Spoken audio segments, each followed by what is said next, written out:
are you? Hope you all are fit and sound. So students, here we are going to continue the same chapter which we were continuing in the previous video. So we were learning about the history chapter number 2, the regional kingdoms part 1, in which I had explained you more about the North India, the Rajputs, Tomars of Delhi, Chauhans of Rajasthan, Solankis of Gujarat, Parmars of Malwa. Later I had explained you about Chandelas of Bundelkhand, the Ghaznavids, Mahmud of Ghazni, Muhammad Ghori. In the previous video I already explained you about the Pals, the Gurjars, the Rashtrakutas.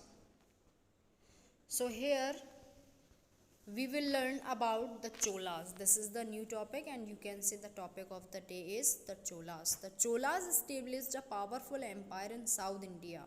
South India में उन्होंने अपना जो powerful empire था उसको establish किया, स्थापित किया.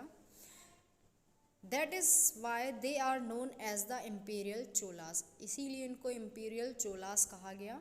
दे ruled in South India for nearly 4 centuries. 4 centuries तक इन्होंने रूल किया, rule over South India. Tanjore, now called Thanjavur, was their capital. तो उनकी कैपिटल क्या थी? तंजौर, जिसको अब तंजावुर कहा जाता है. Vijayalaya was the first Chola ruler. Vijayalaya जो थे वो फर्स्ट रूलर थे चोलास के 846 to 871. Okay. He ruled the region north of river Kaveri. He was however defeated by the Rashtrakuta king. और later वो राष्ट्रकूटा किंग जो थे उनके द्वारा हराए गए. Krishna third in the battle of Takkolam in 949. Raja Chola and Rajendra Chola made the Cholas the greatest power in South India. फिर उनके हारने के बाद राजा चोला जो थे और राजेंद्र चोला थे, ये लोग ग्रेटेस्ट पावर बने साउथ इंडिया के. Let us learn about Raja Chola. Raja Chola, also called Raj 1. Okay, what do we call him? Raj 1. Was a brilliant commander. He defeated the Pandyas and the Cheras. He built a strong navy to control trade along the coastal areas. The Chola fleet captured parts of Ceylon, that is Sri Lanka right now, and the Maldive island. और उन्होंने क्या किया? कौन कौन से area को capture किया? Sri Lanka and Maldives. Rajendra Chola was Raja son. Rajendra Chola कौन थे? राजा के सन थे. He succeeded his father to the throne.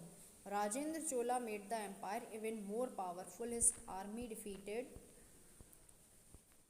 The Cheras and the Chalukyas and marched as far north as modern day. और जो उनका बेटा था वो भी राजा की तरह ही मॉडर्न निकला, पावरफुल निकला, और उसने भी अपनी एम्पायर को और ज़्यादा पावरफुल बनाया.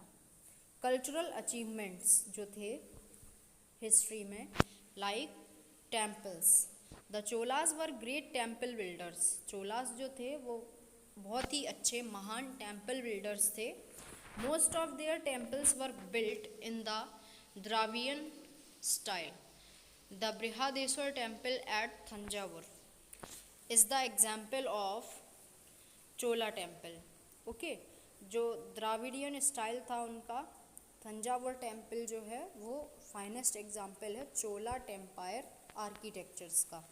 The temple is now a world heritage site. Next one is sculpture.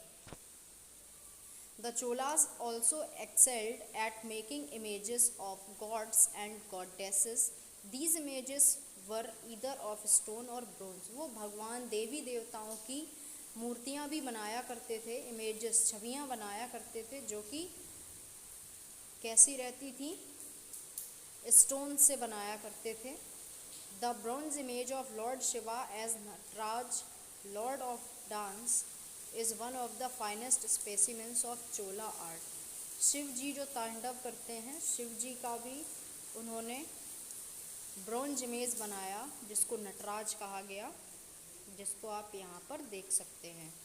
And this is Brihadeeswara temple जो राजा द्वारा बनाया गया था। Next we will talk about language and literature. The Chola period witness the growth of regional languages, और वहाँ पर regional languages का भी ग्रोथ हो रहा था। एस तमिल, तेलुगु एंड कन्नड़, बहुत सारी लैंग्वेजेस थी जो रीजनल थी, जिसको सभी जानते थे एंड यूज टू से। Many literary works were translated into these languages. Village assemblies. Local self-government was a special feature of Chola administration. Village enjoyed freedom in looking after their own affairs. Each village had 2 assemblies. हर गाँव में 2 assemblies हुआ करती थी, दाउर and the सभा, दाउर and the सभा. So students, next of the topics we will continue in the next video. Till then, do revise all the topics which I had taught in the same video. For next videos, keep watching the videos and do learn all the above. Till then, bye bye.